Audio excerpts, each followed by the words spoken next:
Bonjour tout le monde, désolé pour les petites difficultés techniques. On va vous laisser le temps de vous connecter et nous commencerons dans une petite minute.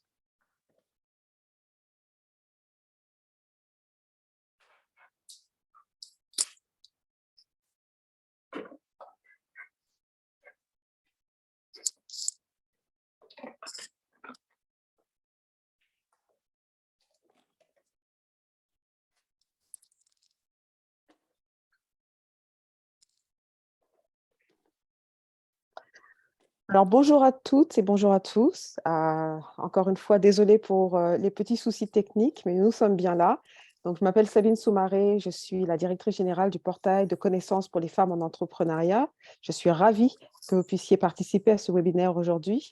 Et avant de commencer, je tiens à dire que je me rejoins à vous depuis le territoire traditionnel des Mississauga du Crédit, des Anishinaabe, des Haudenosaunee, des Chippewa et des Wanda. Tout le travail que nous effectuons au portail de connaissances pour les femmes en entrepreneuriat a une optique intersectionnelle. Donc, nous tenons compte des besoins particuliers des femmes racialisées, des femmes autochtones, des femmes noires, des femmes handicapées et des femmes qui s'identifient comme LGBTQ2S+, et autres. Il est également important pour nous de reconnaître les besoins particuliers des différentes femmes entrepreneurs au Canada. Je vais très rapidement, parce qu'on a déjà perdu du temps, je vais très rapidement vous parler un petit peu du PCFE pour celles et ceux qui ne sont pas au fait et qui ne connaissent pas. Donc, en gros, le PCFE, c'est un portail, je dirais même c'est un réseau national, en fait, qui est composé de 10 centres régionaux, dont le but est de créer un écosystème d'innovation plus inclusif au Canada. Nous appuyons sur l'expertise d'un réseau qui comprend plus de 250 organisations et partenaires, dont justement la Société économique de l'Ontario. Et notre but, c'est d'organiser et de soutenir également des programmes qui mettent en avant des opportunités et des meilleures pratiques pour les femmes entrepreneurs. Nous faisons partie d'une stratégie qui est la stratégie pour l'entrepreneuriat féminin qui a été développée en 2018 par le gouvernement du Canada et qui représente un investissement de plus de 6 milliards de dollars. Nous travaillons de très près avec le gouvernement du Canada pour justement continuer à soutenir les femmes entrepreneurs pour qu'elles puissent lancer, mais aussi se développer et faire évoluer leur entreprise grâce à l'accès au financement, au talent, au réseau et à l'expertise. Et je suis bien contente justement d'avoir une conférencière comme Khadija Youssouf qui pourra justement nous en dire un petit peu plus sur comment développer son entreprise. Mais avant de lui laisser la parole et de laisser la parole à ma collègue Karel, j'aimerais rapidement souligner quelques détails techniques, enfin en tout cas logistiques, pour que vous soyez au courant. Donc, toutes les questions que vous pouvez poser seront ajoutées dans la boîte de questions-réponses. Donc, n'hésitez pas à poser vos questions dans la boîte questions-réponses. La fonction message instantané ne sera pas disponible, elle sera uniquement disponible pour l'équipe, pour qu'elle puisse vous envoyer des liens utiles. Et enfin, n'hésitez pas à poser vos questions, donc toutes vos questions, comme je l'ai mentionné, à tout moment pendant la présentation. Je vais maintenant laisser la parole à ma collègue Karel Laurie, qui est conseillère en employabilité et en entrepreneuriat à la Société économique de l'Ontario, qui est ici pour représenter donc la SEO et qui vous parlera très brièvement, en tout cas, de son organisation et ensuite présentera Khadija Youssouf, notre conférencière d'aujourd'hui. Karel, je te laisse la parole. Merci beaucoup, Sabine. Bonjour à tous déjà et encore une fois, désolée pour le petit délai. Je suis Karel Laurie, je suis chargée de projet à la Société économique de l'Ontario et je suis très heureuse d'être ici aujourd'hui en compagnie de Sabine Soumaré et puis merci encore au PCFE qui n'hésite pas justement à donner la parole aux femmes entrepreneurs noires. Donc, je vais vous parler rapidement de ce que la Société économique fait. Donc, nous, en fait, on a débuté nos activités en 2001. Avant, on était le RD Ontario et en 2017, on a changé de nom. Et à la Société économique, notre but, c'est d'accompagner les immigrants et même les francophones ici en Ontario, que ce soit en employabilité, en entrepreneuriat, en immigration et en développement économique. Et les services sont spécialisés vraiment en Ontario, c'est-à-dire qu'on a des bureaux à Toronto, Ottawa, à Sudbury ou à London. Et on offre également des services remote, c'est-à-dire que même là où on n'a pas de bureau, on peut toujours vous assister en ligne. Donc, nous sommes financés par le gouvernement du Canada et on est membre du REDE Canada, qui est un réseau transcanadien qui dessert les communautés francophones. Donc, voilà un tout petit peu ce qu'on fait et la présentation d'ici s'inscrit justement dans le volet entrepreneuriat dans le cadre de notre incubateur pour les femmes entrepreneurs noires d'où Khadija est issue et nous la remercions justement pour sa présence ici aujourd'hui pour toute la connaissance qu'elle va nous partager. Donc, maintenant, je vais passer la parole à Khadija qui va se présenter. et puis nous avons hâte d'apprendre avec elle. Merci, bonjour à tous, merci Karen, et puis merci beaucoup de m'accueillir au sein de votre événement. Je suis vraiment ravie d'être là et de pouvoir partager ma connaissance avec vous. Donc, on va attendre quelques secondes que la présentation s'affiche. Et merci aussi pour votre patience par rapport à l'incident technique que nous avons eu récemment.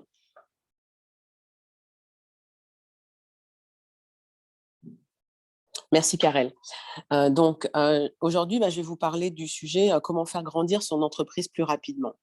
Donc, je voudrais d'abord me présenter. Donc, je m'appelle Khadija Youssouf. J'ai lancé mon entreprise de conseil qui s'appelle Crème de Conseil en 2020. Et je suis une stratégiste internationale et ma spécialité, c'est de travailler avec des entreprises qui sont dans l'univers premium et luxe et de les accompagner en fait pour les aider à passer à un niveau supérieur. Donc, elles ont déjà atteint un certain niveau de croissance, mais elles veulent passer au niveau supérieur. Et c'est à ce moment-là en fait que je les accompagne. Et je suis spécialisée en stratégie d'affaires, stratégie vente et marketing, et également en tout ce qui concerne l'amélioration de l'expérience client. J'ai plus de 20 ans d'expérience en stratégie, marketing, vente, relations clients et fidélisation. Et j'ai travaillé dans les domaines premium et luxe auparavant. Merci, Karel. Donc, déjà, avant qu'on rentre dans le vif du sujet, ce que je voulais clarifier avec vous, c'est que signifie faire grandir son entreprise rapidement. C'est à la fois, en fait, vouloir augmenter son chiffre d'affaires, donc c'est ce à quoi on pense de façon très naturelle, mais c'est également vouloir organiser son entreprise pour pouvoir soutenir cette croissance, puisque dès lors qu'on veut augmenter son chiffre d'affaires, il y a une différence en fait entre être au début de l'entrepreneuriat et de faire les choses seul, par exemple, et ensuite passer à une organisation plus importante qui permet de gérer la croissance que l'on souhaite obtenir. Donc, le premier point, en fait, en termes d'augmenter son chiffre d'affaires, souvent, la première chose à laquelle on pense, c'est de se dire, pour augmenter mon chiffre d'affaires, voilà ce que je peux faire. Et notamment, on pense souvent à, voilà, je dois être, si j'ai des produits à vendre, je dois être sur des sites d'e-commerce comme Shopify ou Amazon ou Etsy, ou alors je dois faire de la publicité en ligne ou être présent sur les réseaux sociaux. Alors, ça, c'est vrai.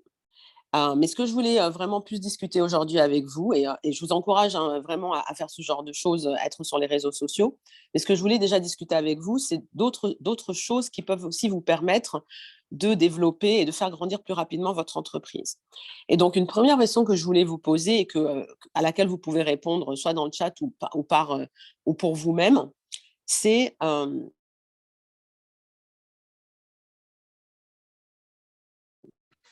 en dehors des réseaux sociaux, que faites-vous aujourd'hui pour développer votre entreprise plus rapidement?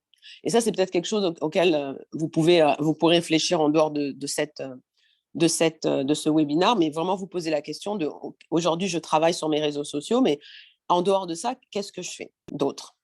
Et donc, l'une des premières choses que je propose de faire et ce que j'ai constaté par rapport aux clients avec lesquels je travaille, c'est l'importance de développer votre écosystème. Et l'écosystème, c'est quoi? C'est tout ce qui vous entoure, en fait. Et comment vous vous faites connaître? Parce que le plus vous vous faites connaître, le plus vous aurez des opportunités de pouvoir augmenter et faire grandir votre entreprise. Et donc, en termes de se faire connaître, il y a plusieurs façons. Donc, c'est soit appartenir à des associations ou des événements ou participer à des événements professionnels. Il y a également des réunions d'entrepreneurs, par exemple le groupe BNI qui permet à des personnes qui en sont membres de se réunir toutes les semaines. Vous avez peut-être également la possibilité d'intervenir en tant qu'expert dans des événements. Vous pouvez également soutenir votre communauté, faire du volontariat et faire des événements auprès de vos communautés ou sponsoriser des événements de vos communautés qui vous permettront de vous faire connaître. Et une autre possibilité, c'est également quand vous lancez votre entreprise, c'est de faire connaître votre activité à vos anciens collègues ou à vos anciens partenaires d'affaires en expliquant ce que vous faites et en leur demandant s'ils connaissent des personnes qui pourraient être intéressées par ce que vous faites. Donc, c'est vraiment l'idée de se faire connaître en dehors des réseaux sociaux. Oui, les réseaux sociaux sont très importants, mais en plus des réseaux sociaux, comment vous vous faites connaître en fait au niveau physique en interagissant en fait avec votre environnement autour de vous, l'environnement de votre industrie. développer son écosystème, c'est également aussi créer sa tribu parce que, évidemment, on ne réussit pas seul. Et donc, au niveau de l'entrepreneuriat, c'est très important d'avoir un groupe autour de soi de personnes, soit qui sont dans la même activité que vous pouvez considérer comme étant vos collègues, ou également d'avoir un mentor ou un business coach ou même des partenaires d'affaires qui vont relayer en fait l'existence de votre entreprise et qui, parce qu'ils connaîtront bien ce que vous faites, pourront en parler autour de soi. Donc, c'est quelque chose qui prend du temps de développer son écosystème, mais c'est vraiment quelque chose d'important. Et si je dois regarder ce qu'il faut vraiment, ce qui est important d'éviter, c'est de rester seul et d'être simplement sur les réseaux sociaux. La deuxième chose importante en termes de comment faire grandir son entreprise plus rapidement, c'est de vraiment maîtriser votre relation client. Et la première chose, c'est de bien connaître les clients et vos clients et leurs besoins. Et pour ça, vous pouvez utiliser des questionnaires, vous pouvez réaliser des entretiens qualitatifs avec vos clients et puis également leur demander des témoignages par rapport aux prestations que vous avez pu déjà leur fournir ou même aux produits que vous leur avez vendus. C'est vraiment créer cette relation permanente avec eux pour comprendre leurs besoins, comprendre ce qu'ils ont apprécié de vos produits et vos services et comment vous pouvez faire mieux. Parce que, en fait, il est plus simple de faire des affaires avec des clients que l'on a déjà eus et ça coûte moins cher que d'acquérir de nouveaux clients. Parce qu'acquérir de nouveaux clients, il y a des coûts qui sont beaucoup plus importants, alors que quand vous avez déjà un client, vous avez toujours la possibilité en fait de revenir vers lui, de comprendre s'il a des besoins complémentaires et de voir comment vous pouvez adresser ses besoins. La deuxième chose en fait qui est importante et qui peut vous permettre vraiment de faire grandir votre entreprise plus rapidement, c'est de communiquer également directement avec vos clients. Alors, oui, vous allez communiquer sur les réseaux sociaux et en même temps, c'est vraiment très important d'avoir aussi, en dehors des réseaux sociaux, ce lien direct. Je ne sais pas si vous vous souvenez, mais c'était, je pense, au début de cette année où Instagram, WhatsApp et Facebook, pour 24 heures, n'ont pas du tout fonctionné parce qu'ils avaient un problème technique. Et donc, toutes les personnes en fait, qui développaient leurs affaires sur Instagram, en fait, se sont retrouvées ce jour-là bloquées, puisque pour celles qui n'avaient pas de relation directe avec leurs clients en dehors des réseaux sociaux, ben, elles n'avaient pas la possibilité de communiquer avec leurs clients ce jour-là. Donc, heureusement, ça n'a duré que 24 heures, mais imaginons si un jour ça dure pendant une semaine, ben, en fait, pendant une semaine, les personnes qui sont directement sur les réseaux sociaux avec leurs clients, sans possibilité de communiquer avec leurs clients en dehors des réseaux sociaux, en fait, ben, ne pourraient pas communiquer avec leurs clients. Et d'où l'intérêt, en fait, de vraiment créer, avoir une liste d'emails de vos clients et avoir une base de données clients que vous pouvez utiliser pour envoyer des emails marketing à vos clients ou même des newsletters et être en contact direct avec eux. Donc, et ça, c'est vraiment complémentaire de ce que vous pouvez faire sur les réseaux sociaux, mais au moins, vous savez que vous avez le contrôle, en fait, de votre base de données et que vous pouvez donc déclencher des actions auprès de vos clients directement qui vous permettront de développer un chiffre d'affaires plus important. Et la troisième chose en termes de maîtriser son relation client, c'est vraiment se concentrer sur ce qu'on appelle l'expérience client. Et l'expérience client, c'est en fait toutes les étapes de la relation que vos clients ont avec vous, c'est-à-dire tout ce qui concerne avant qu'ils soient clients avec vous, c'est-à-dire depuis le moment où ils ont entendu parler de vous, jusqu'au moment où en fait, jusqu'à l'étape de fidélisation. Donc, entre-temps, il y a la période de découverte de l'entreprise, la période de vente, la période d'utilisation du service et du produit, et également ensuite la période de fidélisation ou même la période où le client décide de plus travailler avec vous. Et ça, c'est important en fait de définir ce parcours client et aussi parce que tout ce que vous allez découvrir dans ce parcours client vous permettra en fait de répondre à des besoins de clients et donc de vous aider à générer un chiffre d'affaires plus important. Au niveau de l'expérience client, c'est aussi de créer des processus qui sont centrés sur vos clients. Parce que si vos processus sont centrés sur vos clients, ça vous permettra en fait de mieux répondre à leurs besoins et de développer votre chiffre d'affaires de façon plus importante. C'est important également d'auditer votre service client, de vérifier que tout se passe bien à ce niveau-là et de former vos employés ou vous-même à la relation client pour vous assurer en fait que vous répondez à leurs besoins et que donc vous pourrez augmenter votre chiffre d'affaires et grandir plus rapidement. Et donc, les choses qui sont importantes, c'est vraiment de faire en sorte que vous ne dépendez pas uniquement des réseaux sociaux dans votre relation client et que vous ne négligez pas l'expérience client. Un autre moyen de développer votre entreprise plus rapidement et qui est lié en fait à ce que j'évoquais précédemment par rapport à la relation client, c'est de créer un tunnel de conversion, un tunnel de vente. Et un tunnel de vente, en fait, c'est quelque chose qui vous permet de travailler sur toutes les différentes étapes du moment où les clients vous connaissent jusqu'au moment où ils passent commande et vous les remerciez pour leur commande. Et l'importance d'avoir ce tunnel de vente, c'est déjà, ça vous permet de connaître tous vos processus et de modéliser les étapes du parcours client dont on parlait récemment, mais également de capturer les coordonnées des clients en échange d'un contenu gratuit.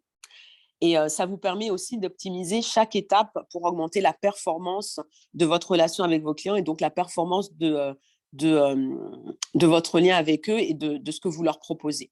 Et également de résoudre des problèmes clients que vous pourriez rencontrer à chaque étape.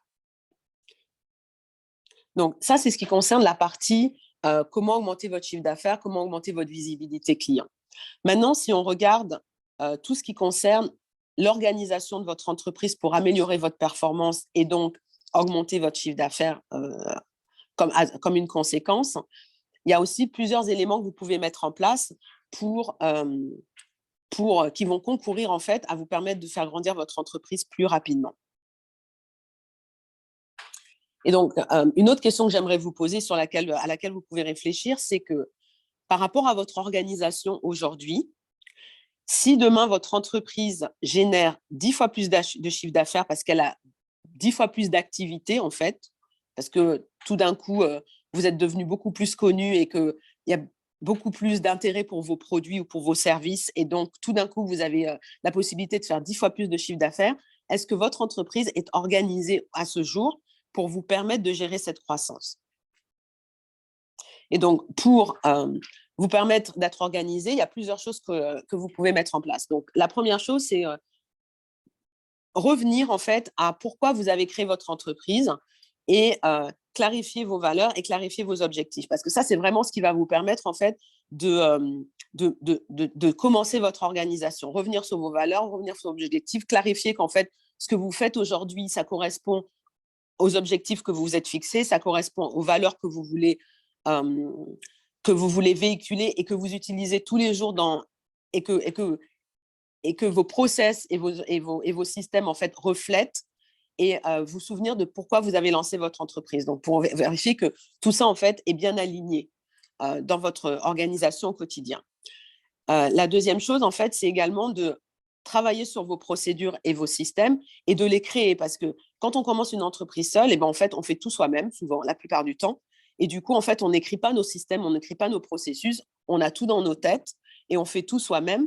Mais en fait, c'est vraiment important à partir du moment où vous avez plusieurs étapes dans ce que vous faites, de vraiment vous asseoir en fait et d'écrire vos processus et vos systèmes. Ça vous permettra, de les connaître, ça vous permettra, de vous assurer qu'en fait, ils fonctionnent bien et que vos opérations, en fait, pour répondre aux besoins de vos clients et tenir la promesse que vous avez envers vos clients fonctionnent bien.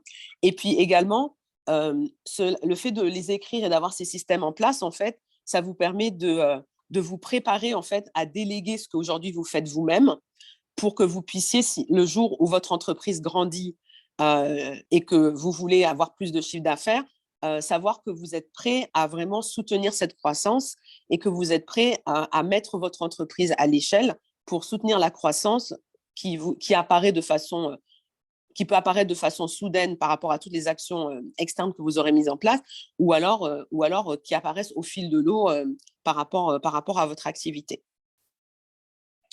La troisième chose que vous pouvez faire, que vous pouvez mettre en place en fait dans votre organisation et qui va vous permettre d'augmenter vos résultats, c'est ce qu'on appelle la loi de Pareto.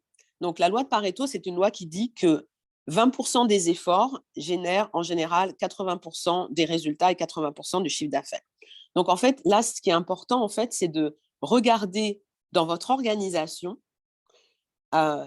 quelles sont les activités que vous réalisez et qui vous permettent d'obtenir le plus de résultats.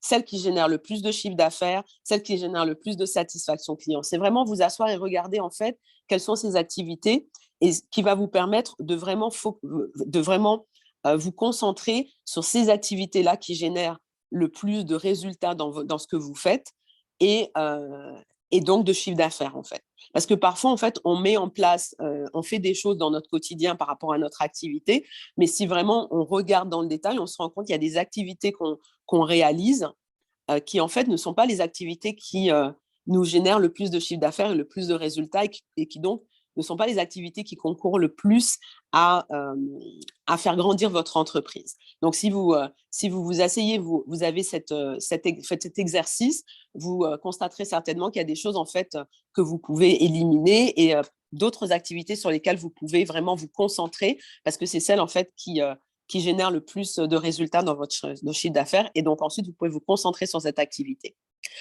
Une autre chose importante qui va vous aider en fait à développer faire grandir votre entreprise plus rapidement en fonction de là où vous vous trouvez, c'est de développer votre équipe et de déléguer. Donc, bien entendu, tout dépend du moment et de l'étape à laquelle vous êtes dans le développement de votre entreprise.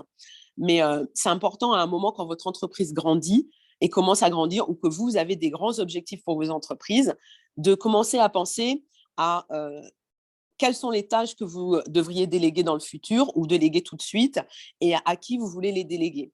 Et ça, c'est important parce qu'en tant que dirigeant, votre travail, ce n'est pas de tout faire. Au début, quand vous commencez, vous allez tout faire parce que vous allez peut-être être tout seul dans votre entreprise, mais au fur et à mesure et quand votre entreprise va grandir ou quand elle grandit déjà maintenant, votre travail en tant que dirigeant, c'est de travailler sur votre entreprise et comment la faire grandir, sur votre vision, sur vos objectifs à moyen et long terme, et pas dans votre quotidien et pas dans ce qu'on appelle dans votre entreprise. Donc, il y a vraiment une distinction à faire entre travailler sur votre entreprise et travailler dans votre entreprise.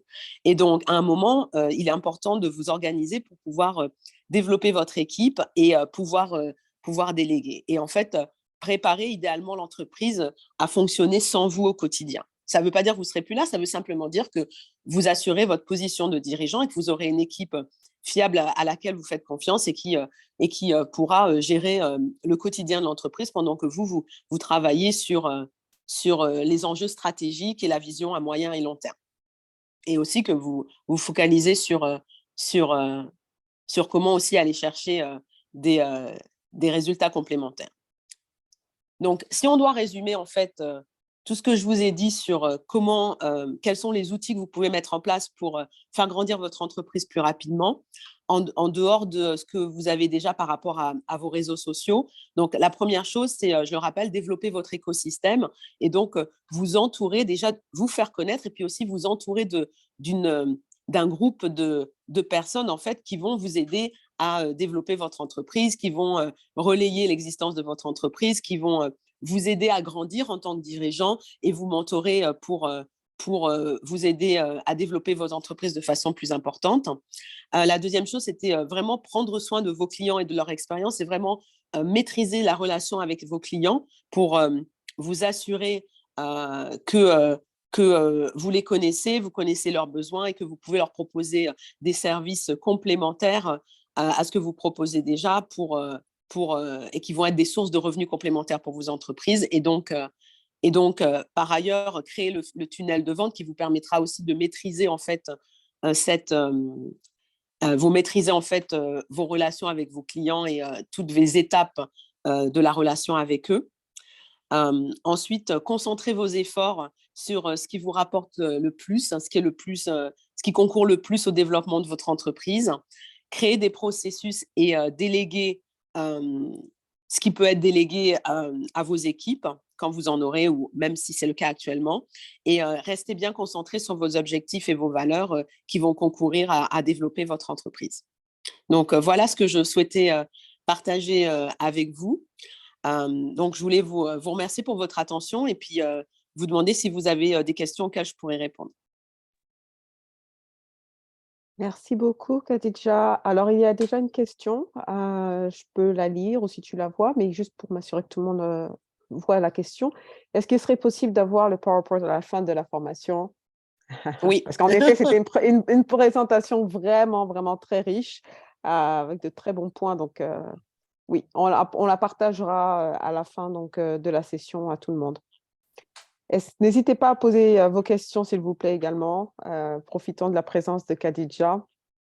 Oui, toutes les questions sont de bonnes questions. Tout à Sont fait. toujours de bonnes questions. Toute question est une bonne question. Moi, je vais commencer, tiens. Je vais commencer avec une question. Est-ce que ce que tu viens de nous expliquer, ça s'applique à toutes les industries ou est-ce que tu penses qu'il y a des bonnes pratiques, particulièrement pour certains secteurs en particulier? Et puis toi, tu es dans le domaine du luxe, si je ne me trompe pas. Donc, est-ce que ça s'applique plus au luxe ou est-ce que ça s'applique également à d'autres industries? Je pense que ce sont vraiment des principes qui peuvent s'appliquer partout, que l'on propose un produit ou que l'on propose des services. C'est vraiment ce que je voulais capturer en fait dans la présentation, c'est vraiment proposer quelque chose qui soit vraiment universel en fait. Mhm. On a une main levée. Est-ce que la personne va écrire sa question ou est-ce qu'elle peut poser sa question? Alors, attends, il y a une question qui vient d'arriver. Comment se fixer des objectifs SMART pour une entreprise en démarrage? Alors, je dirais que c'est vrai que quand on démarre, en fait, on n'a pas vraiment d'idée de, on n'a pas d'idée du chiffre d'affaires qu'on va réaliser, on part de zéro. Mhm. Et en fait, je pense que ce qui est important, c'est et ce que la personne demandait en termes d'objectifs SMART, c'est vraiment très important. C'est-à-dire que au départ, en fait, c'est un pari dans le sens où si vous avez des produits, vous savez les produits que vous avez commandés ou les produits que vous allez avoir à votre, à votre disposition, les produits que vous allez commander à votre fabricant si ce n'est pas vous qui fabriquez les produits. Donc, vous pouvez fixer votre objectif en fonction de ça, en fonction de votre capacité d'achat, de ce que vous allez acheter au départ. Vous pouvez utiliser ça pour pour fixer votre objectif. Ensuite, si c'est par exemple un service, euh, l'objectif, vous pouvez vous le fixer par rapport à votre prix et par rapport à votre temps. Donc, je vais prendre par exemple, si vous êtes consultant, vous pouvez vous dire, voilà, est-ce que je le fais à plein temps? Est-ce que je le fais à mi-temps? Si je le fais à plein temps, voilà le nombre d'heures que j'ai dans la semaine. Combien d'heures je pense que je peux consacrer pour chaque client en fonction du service de conseil que je propose. Et en fonction de ce service-là et du nombre d'heures que je vais consacrer et du prix, voilà le chiffre d'affaires que je peux possiblement faire en fait et réaliser chaque semaine et donc chaque mois. Et même chose si vous faites votre activité à temps partiel.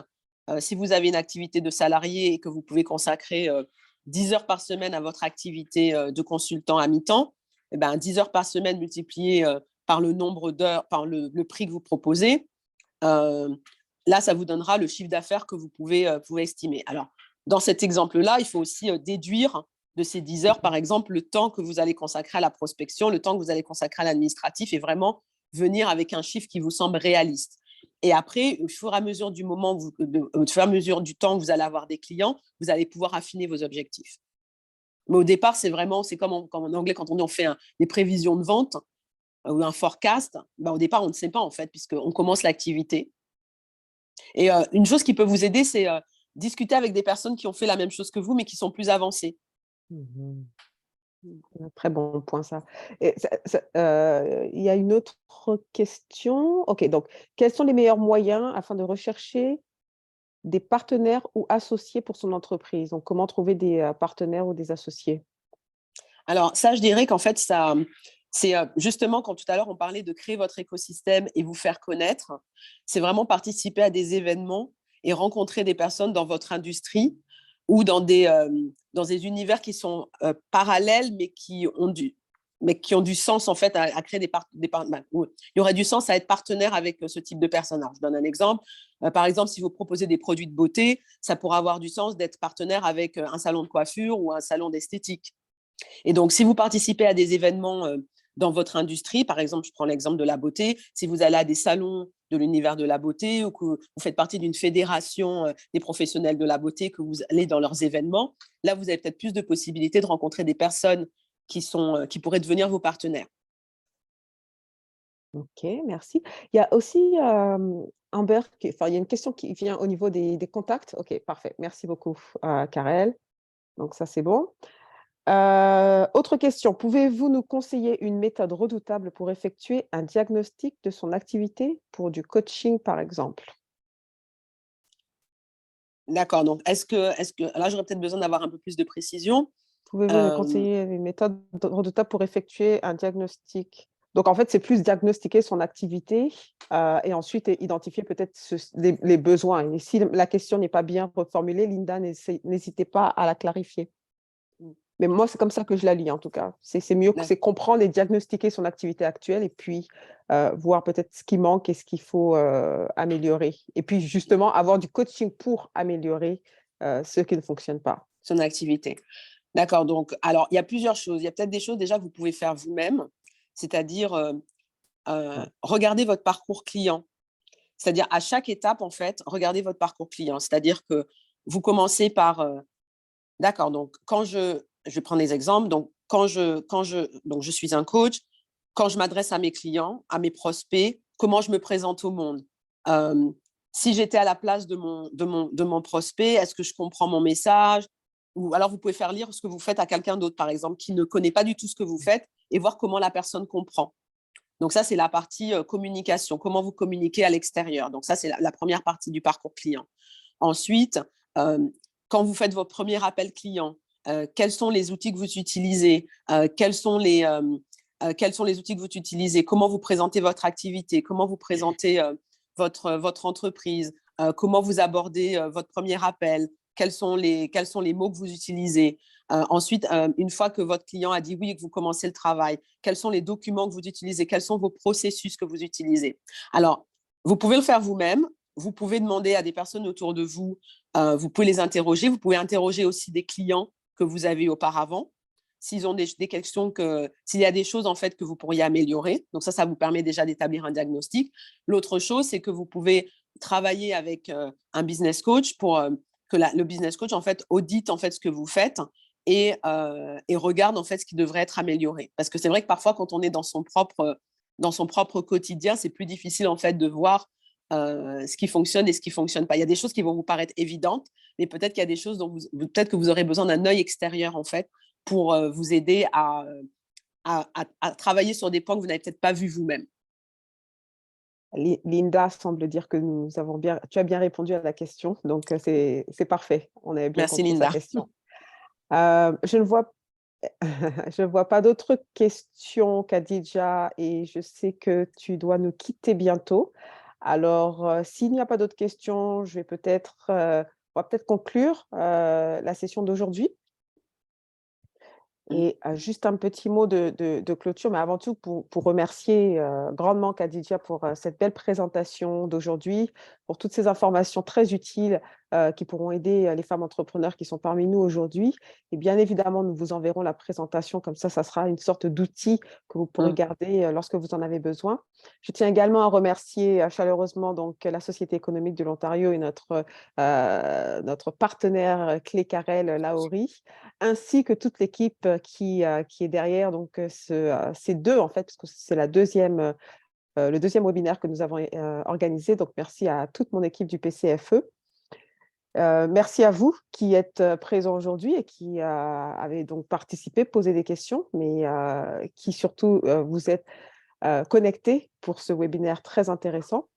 J'aimerais également présenter deux petites initiatives très rapidement avant de vous laisser, parce que ça peut vous aider aussi, vous qui êtes en développement d'entreprise, création d'entreprise. Donc, la première initiative du PCFE, c'est en fait une plateforme de partage qui permet de mettre en relation des femmes entrepreneurs et des organisations qui soutiennent les femmes entrepreneurs, donc à travers le pays. Donc, mes collègues vont mettre le lien, c'est le sharingwec.ca. Je vous invite fortement à rejoindre cette communauté de plus de 1000 femmes entrepreneurs qui discutent, qui partagent des bonnes pratiques, des outils, qui font une demande ou qui font également don de certains conseils à travers cette plateforme. Donc, je vous invite fortement à jeter un coup d'œil et en tout cas à en faire partie de cette communauté. Et la deuxième initiative que je souhaiterais mentionner ici, c'est notre campagne et notre base de données, en fait, S'inspirer, se réaliser, qui met en avant des femmes entrepreneurs à travers le Canada, dans toute leur diversité d'ailleurs, pour faire en sorte de montrer que l'entrepreneuriat, c'est aussi pour les femmes, c'est aussi pour les femmes de toute la diversité, comme je l'ai mentionné, et on veut les mettre en avant. Donc, on les met en avant à travers nos outils de communication, mais on les met également en avant à travers cette base de données qui est disponible sur notre site Internet. Et vous pourrez donc retrouver cette base de données. J'imagine que ma collègue a posté le lien. Donc voilà, sur ce, je vous remercie encore à tous et à toutes et je vous souhaite donc une belle journée. Avant ça, peut-être je laisse la parole à Karel si elle veut dire un petit mot de fin.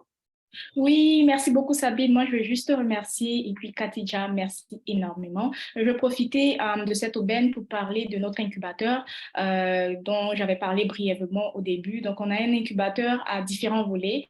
Il y a 9 volets dans notre incubateur. Vous pouvez choisir, que ce soit femme entrepreneur noire, volet jeunesse. Ça dépend entièrement de vous. Donc, je vais vous mettre le lien juste là dans la discussion. Vous pouvez aller regarder le site internet de Entrepreneuriat SEO et choisir le volet qui vous intéresse et vous y inscrire. Donc, voilà un tout petit peu. Et puis, j'espère que la présentation de Khadija vous aura apporté autant qu'à moi parce que j'ai beaucoup appris aujourd'hui. Et puis, au plaisir de renouveler cette expérience. Sabine. Tu es en mute, Sabine. J'ai vu une question qui s'est ajoutée. N'hésitez pas à poser vos questions. Khadija a été bien gentille de partager ses coordonnées. Donc, Khadija, si tu as le temps d'y répondre maintenant, fais-le. Sinon, j'invite la participante à envoyer la question directement par courriel. Non, c'est bon, je peux répondre, j'ai encore quelques minutes. Ok, parfait. D'accord, donc quelle est la question? Parce que je ne l'ai pas vue. Alors, connaissez-vous des business coachs dans le secteur de l'agroalimentaire?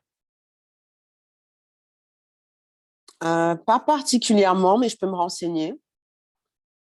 Parfait. On vous laisse le temps de vous renseigner, de te renseigner, Khadija. Et puis, une fois de plus, on a mis les coordonnées de Khadija dans la boîte de clavardage. Donc, n'hésitez pas à les prendre en note. Et un courriel de récapitulatif avec la présentation de Khadija et ses coordonnées seront envoyés à tous les participants. Donc, bonne journée à tous et à toutes. À bientôt, Khadija. À bientôt, Karel. Merci beaucoup, Sabine. Merci, Salimata et Karel, et pour votre patience. Merci beaucoup. Merci à toutes les participantes. À bientôt. À bientôt.